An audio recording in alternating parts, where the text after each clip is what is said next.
Doug Fowler, nice guy. He has a close to 70% sale rate on his auction. He does it once a year at the Manatee Convention Center. Oh, really? He runs through close to 400 cars, isn't it, Bill? Yeah, I don't remember. Yeah, 350 to 400 cars, and has a 70% sale rate. Very, very nice guy. Another guy that's just into the hobby, just loves doing it, loves what he's doing.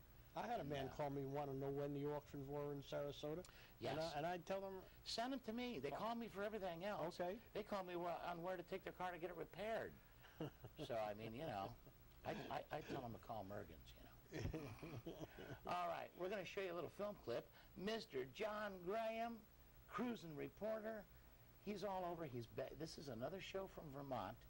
And Bill, take it away. This is a 1960 DeSoto Adventurer. And of course, these were shot earlier in the year because he's up in Vermont, and so right now it's freezing up there. That is gorgeous. Look at the styling on that. They got a 383 cross ram induction, and it was actually the last year for the name DeSoto. It was canceled in 1961. 1937 Packard 115C Club Sedan. It's got a straight 6, 110 horsepower. Ray Comer from Sandwich, Massachusetts. Look at that. Yeah. Great styling. 37? 37. We need to call him up, tell him to come down to the Devereaux Geyser. Yeah. Yeah. Gene going to bring his Packers out? I believe so. All right. This is the other thing, you know, he seems to find these cars. I mean, 1973 Olds Custom Cruiser. I mean, seems like they restore quite a few of these up there in the New England area. Yeah. Kind of amazing. You don't really. see many of them down here. Now, it's actually, there used to be a Vista Cruiser. This is a custom cruiser, 6-passenger, 455 engine, Bob Leonard. Well, even in the beginning, Bill, the 4-doors, you didn't see too many 4-door stuff. Yeah. Everything was coupes, 2-doors. That is one heck of a long station wagon. That's nice. Of course, There most we go. people recognize this in 1958, Chevy Impala.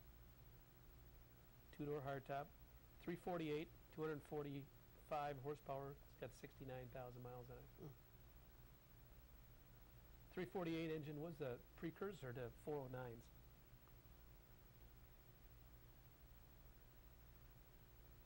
Multicolored interior. That was pretty much a stock Yeah. interior. That body style was a 1-year only. So 57, of course, people recognize that. By 59, they went to a more thin version of it.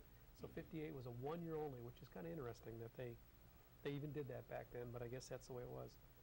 1960 Chevy Corvair 700 coupe. It's got an air-cooled engine, 140 cubic inch, 80 horsepower. There you go. 35,000 miles. I mean, where do they get these cars? I guess they sit in the barn in the wintertime, so they're, My father had the original year 60, and I owned a convertible at one time. yeah, Corvair. They were good cars. they were good cars. Yeah, They got a bad rap, but they Yeah. were good cars. kind of like a Volkswagen. They just run and run and run. Yes. Couldn't have snowed, too. Yes. Yeah, good distribution of weight is for snow. Now here you go. Here's a car that most people think of as kind of one of the ultimate muscle cars, 1970 Chevelle. It's an SS convertible, 455, 450 horsepower, 14,850 miles. Now, Wow. it's hard to know whether this is a real car or not, but a 70 Chevelle convertible with an LS6 in it is worth a lot of money. You're talking well into 6 figures on that kind of car. So it's hard to know some cases if that really is the real deal or not, but sure is fun to see that kind of thing. Yeah, that's pretty rare. There we go. Charger, 1972 Dodge Charger, 340. What's interesting is the horsepower on this is only 240 horsepower. So by 72, you could already start to see some of the things that the government was bringing on, and what they were changing, in terms of the cutting down on the horsepower. And I got a little treat for you coming up in a second. Really? See, oh yeah, we're going to show you how they sold these. The Dodge Boys. Dodge boys. And we've been having fun with this for the last couple years or couple shows. Yeah. Some of those commercials were pretty crazy. Goofy. Goofy. Yeah, goofy. Really would be. Goofy. Yeah. I got a call from the Mopar Club today asking when the show was, and they're going to come to the Devereaux show with a whole bunch of cars, too. Did someone say Dodge fever? You're crazy. Did you know that? It's bully. She is a meanie. So please, no Dodge fever now. There's just no resisting it. 1969 Dodge Charger. Excitement only Charger can claim. A new look up here, wide new taillights back here, and a wild new V8 performance in here. No Dodge fever now. And how about optional air conditioning? Lets you give the cold shoulder to heat, dust, even road noise. Lets you keep your cool. Chrysler Air Temp makes it a breeze. So order it on 1969 Dodge Charger.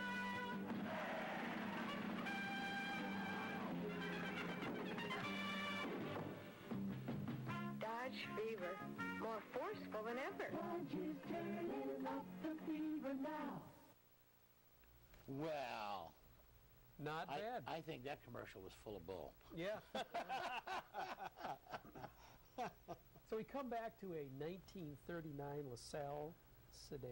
Couldn't find a commercial for that one, though. No, that had probably been a little tough to find. 336 cubic inch flathead V8. Jack Carroll is the owner of this one. Looks pretty stock, that's for sure. Yeah.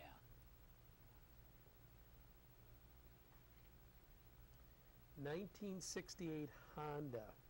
Holy mackerel! I mean, again, I'm Well, just now always that's amazed at some of the stuff that Yeah. that John comes up with That's a when we're lot doing different. this. This has got a double overhead cam, 800 cc, 70 horsepower, 4 cylinders, 5,800 original miles Yeah. on it. It's almost unbelievable that someone would stick that in the barn thinking it was going to be A collector's a collector's item, and Yeah. here it is. And we don't get to see a lot of those, other than when we do the Devereaux Kaiser. You just never Look know at what's going to this. show up Look at out the there. styling on this. Yeah, this is an S800M coupe.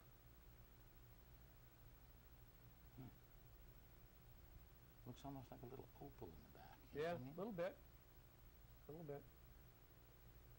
1962 Daimler. It's a S250 Roadster. See, again, you're seeing stuff that we just don't ordinarily No. see. No. 2.5 liter, 140 horsepower engine, 56,000 miles. Now that I can see a little bit more. Someone As a bought it as collector, a, somebody say, hey, this Yeah. could be worth some money someday. or they bought it in the Northeast where you couldn't drive it other than the summertime, perhaps. So perhaps that would be the rationale behind it. But What's that got in it? it's 2.5 liter, 140 horsepower. So that would get down the road pretty good. Oh, yeah. In that little baby. Oh, yeah, because there's not a whole lot of weight to that car. No, that's for sure. That is for sure. Excellent styling. Look at the flares on the back. How that goes. Daimler, made in England.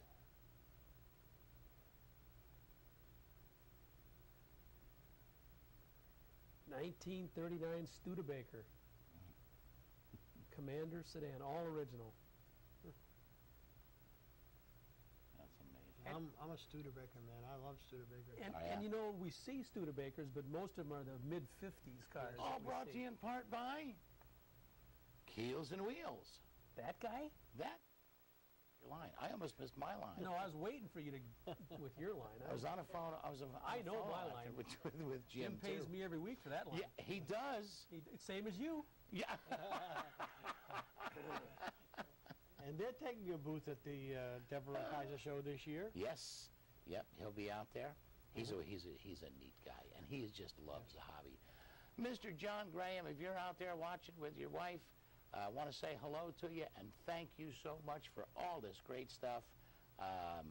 He is showing us, you are showing us, just stuff you don't see at the car shows. Yeah. Very, very neat stuff. Anyway, we've got to take a little break, hear a word from our sponsors, then we're going to talk a little more to Arnie about where